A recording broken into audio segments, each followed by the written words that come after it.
Voici maintenant un constat qui a de quoi faire réfléchir. Le nombre de signalements, la Direction de la protection de la jeunesse a connu un bond important, une hausse donc en Outaouais au cours de l'an dernier. Et Andy Saint-André aujourd'hui a rencontré un homme qui a déjà vu ses enfants confiés à la DPJ. Voilà. Pierre a vécu ce qu'il décrit comme étant l'horreur. Père de 6 enfants, la Direction de la protection de la jeunesse a débarqué chez lui, lui enlevant ainsi la garde de 2 de ses filles. J'étais beaucoup anxieux, j'avais beaucoup de colère parce que quand tu vis un échec comme ça, tu perds tes enfants, là. Tu perds la moitié de ta vie. Désorganisation personnelle et mauvais choix l'ont entraîné dans une véritable descente aux enfers. Mentalement, j'étais mort. T'es encore dans la misère, t'as des enfants qui sont en famille d'accueil, puis dans ta tête, t'es un parent. Tu veux avoir tes enfants. Tu veux pas laisser tes enfants en famille d'accueil. Mais... La DPJ présentait ce matin son bilan annuel pour l'année 2014-2015 et encore une fois, la région de l'Outaouais qui connaît une hausse significative du nombre de signalements, une augmentation de 8,3 % comparativement à l'année précédente.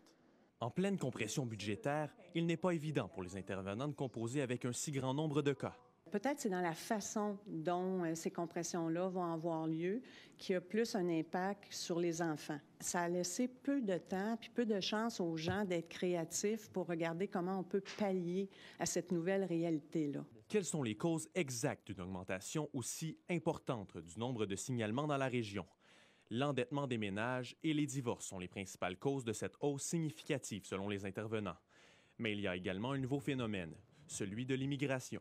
Les façons de prendre soin des enfants qui peuvent être différentes d'un pays à un autre. Et puis c'est pour ça que c'est important, par exemple, quand que les personnes immigrantes arrivent dans notre région, qu'elles soient bien informées. Selon Mme Gagné, une étude approfondie serait nécessaire afin d'identifier clairement les autres facteurs qui expliquent ces chiffres. Ça mériterait d'être creusé un peu plus, surtout du fait que depuis 30 ans, on a 189 % d'augmentation des signalements.